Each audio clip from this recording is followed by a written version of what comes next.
చంద్రగిరి ఓటర్ల జాబితా అవకతవకలపై రాష్ట్ర ప్రభుత్వం సిఐడి విచారణకు ఆదేశించింది. ఇప్పుడు క్షేత్రస్థాయిలో విచారణ ప్రారంభం కావడంతో చంద్రగిరి నియోజకవర్గంలో పనిచేసిన అధికారుల గుండెల్లో రైళ్లు పరిగెడుతున్నాయంట. దీంతో వారంతా మాజీ ఎమ్మెల్యే చెవిరెడ్డిని ఆశ్రయించారట. అందుకే చెవిరెడ్డి మీడియా సమావేశం పెట్టి సిఐడి విచారణ తీవ్రత తగ్గించే విధంగా ఎమ్మెల్యే పులివర్తి నానిపై వ్యక్తిగత విమర్శలకు దిగారట. పులివర్తి సైతం మీడియా సమావేశం పెట్టి తప్పులను కప్పిపుచ్చుకోవడానికి చెవిరెడ్డి డైవర్షన్ పాలిటిక్స్ చేస్తున్నారని అంటున్నారు.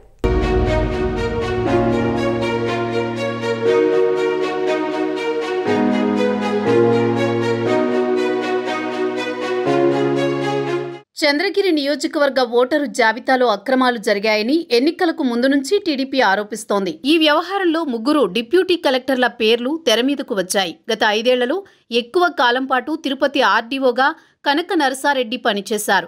ఆయన గతేడాది సెప్టెంబర్లో బదిలీ కావడంతో తర్వాత ప్రస్తుత ఆర్డీఓ నిశాంత్ రెడ్డి ఆ స్థానంలో నియమితులయ్యారు.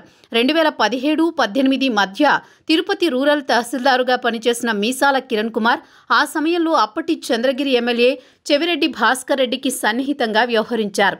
అప్పటి నుంచే 2024 ఎన్నికల్లో వైసీపీ గెలుపు కోసం ఓటర్ల జాబితాను రూపొందించేందుకు ప్రణాళిక వేసినట్టు టీడీపీ వర్గీయులు ఆరోపిస్తున్నారు. తర్వాత ఆయన డిప్యూటీ కలెక్టర్గా పదోన్నతి రాగా చెవిరెడ్డికి ఓఎస్డీగా నియమితులయ్యారు. తర్వాత గూడూరు ఆర్డీఓగా బదిలీ అయ్యారు. గూడూరు ఆర్డీఓగా పనిచేస్తూ కూడా తరచూ చంద్రగిరి నియోజకవర్గ ఓటరు జాబితా తయారీలో జోక్యం చేసుకున్నారని, దాదాపు ఆయనే పర్యవేక్షించేవారని చంద్రగిరి టీడీపీ ఇన్ఛార్జి పులివర్తి నాని ఎన్నికల ముందు ఈసీకి, ప్రభుత్వానికి చాలా ఫిర్యాదులు చేశారు. తిరుపతి ఆర్డీఓగా చేసిన కనక నరసారెడ్డి కూడా చెవిరెడ్డికి అనుకూలంగా వ్యవహరించారని, ఆయన తర్వాత వచ్చిన ప్రస్తుత ఆర్డీఓ నిశాంత్ రెడ్డి కూడా అదే పంథా అవలంబించారని ఫిర్యాదులు వెళ్లాయి.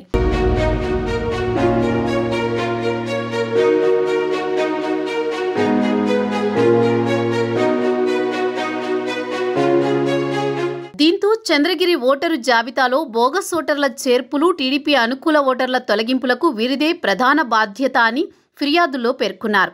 తిరుపతిలో మాజీ ఎమ్మెల్యే చెవిరెడ్డి భాస్కర్ రెడ్డి ప్రైవేటు కార్యాలయం నుంచి ప్రధానంగా ఓటర్ల జాబితా మార్పులు, చేర్పులు జరిగాయని టీడీపీ నేతలు ఫిర్యాదులు ఆరోపించిన విషయం తెలిసిందే.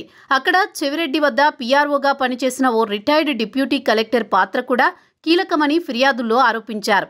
అలాగే బెంగళూరులో ఆయన రియల్ ఎస్టేట్ వ్యాపార భాగస్వాముల కార్యాలయాల నుంచి ఈ పనులు జరిగాయని తాజా ఫిర్యాదుల్లో ఆరోపించారు.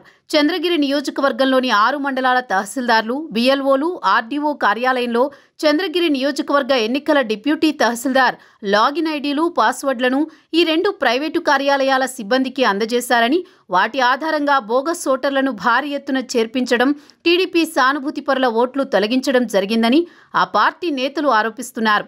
జాబితాలో చేర్పులు, తొలగింపుల వ్యవహారం చేపట్టడానికి తిరుపతిలోని ఓ ప్రైవేటు విద్యాసంస్థ విద్యార్థులను వినియోగించారని, ఆ విద్యాసంస్థ యజమాని అన్నమయ్య జిల్లా కలికిరి మండలానికి చెందినవారని ఫిర్యాదులో పేర్కొన్నారు.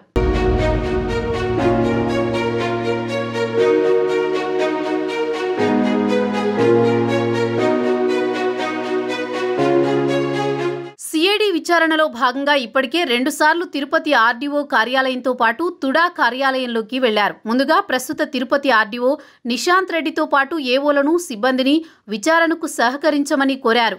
అయితే రెండోసారి ఆర్డీఓ నిశాంత్ రెడ్డితో మాట్లాడినట్టు తెలుస్తోంది. సుమారు అరగంట పాటు నిశాంత్ రెడ్డిని విచారించగా ఆయన సహకరించలేదని సమాచారం. ముక్తసరిగా సమాధానాలిచ్చినట్టు తెలుస్తోంది. అయితే తిరుపతి ప్రస్తుత ఆర్డీఓ నిశాంత్తో పాటు గత 5 ఏళ్లలో తిరుపతి ఆర్డీఓలుగా పనిచేసిన కనక నరసారెడ్డి, గూడూరు ఆర్డీఓ కిరణ్ కుమార్ సిఐడి అధికారులు విచారిస్తున్నారు. అలాగే 6 మండలాల తహసీల్దార్లు, బిఎల్ఓలు, కంప్యూటర్ ఆపరేటర్లు, రిటైర్డ్ డిప్యూటీ కలెక్టర్, ప్రైవేటు విద్యాసంస్థకు చెందిన విద్యార్థులను కూడా ప్రశ్నించనున్నట్టు సమాచారం. ముఖ్యంగా గూడూరు ఆర్డీఓ కిరణ్ కుమార్ కాల్ డేటాను పరిశీలించాలని టీడీపీ నేతలు తమ ఫిర్యాదులో పేర్కొన్న నేపథ్యంలో దానిపైన దృష్టి సారించే ఆస్కారం ఉంది. తిరుపతిలోని చెవిరెడ్డి ప్రైవేటు కార్యాలయానికి ఆయన తరచూ రావడం, 6 మండలాల తహసీల్దార్లను అక్కడికి పిలిపించుకోవడం వంటి వాటికి సంబంధించి సీసీ కెమెరాల ఫుటేజీలు కూడా తమ వద్ద ఉన్నాయని టీడీపీ నేతలు చెబుతున్నారు. కాల్ డేటాను కూడా విశ్లేషించాలని వారు డిమాండ్ చేస్తున్నారు. అందువల్ల సిఐడి అధికారులు ఆ దిశగా చర్యలు తీసుకునే అవకాశం కనిపిస్తోంది.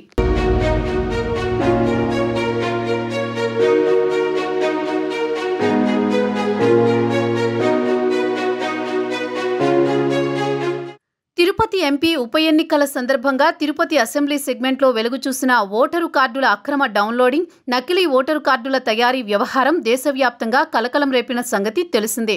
ఈ అంశాన్ని సీరియస్గా తీసుకున్న చంద్రబాబు గత ఎన్నికల్లో చంద్రగిరి నియోజకవర్గ ఓటరు జాబితా అక్రమాలపై ప్రత్యేక దృష్టి సారించినట్టు సమాచారం.